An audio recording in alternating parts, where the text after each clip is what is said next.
Europe 1. Mais tout d'abord, Maëlle, ces nouveaux chiffres qui confirment la hausse de la délinquance en France. Le service statistique du ministère de l'Intérieur dévoile ce soir le bilan de la délinquance sur l'année 2024.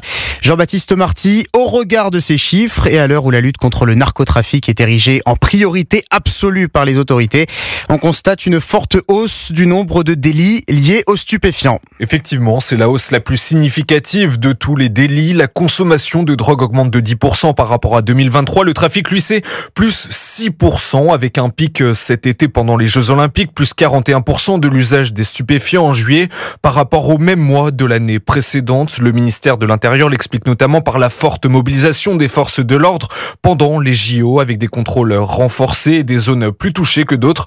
En avant-poste, Paris, le Val d'Oise, les Bouches-du-Rhône, mais aussi l'Isère où le trafic de drogue gangrène, Grenoble. Ces mêmes départements sont ceux qui ont été ciblés par l'ancien ministre de l'Intérieur, Gérald Darmanin, avec les opérations Place Nette où de nombreux contrôles de police ont eu lieu l'an passé. Autre augmentation, les agressions sur les forces de l'ordre, plus 4% l'année dernière, avec une explosion en Nouvelle-Calédonie où ces violences ont été multipliées par 14 au moment des émeutes. Ce qui baisse en revanche, et c'est valable partout en France, c'est la délinquance dans les transports en commun qui retrouve les niveaux de 2016. Jean-Baptiste Marty, journaliste police-justice à la rédaction d'Europe 1.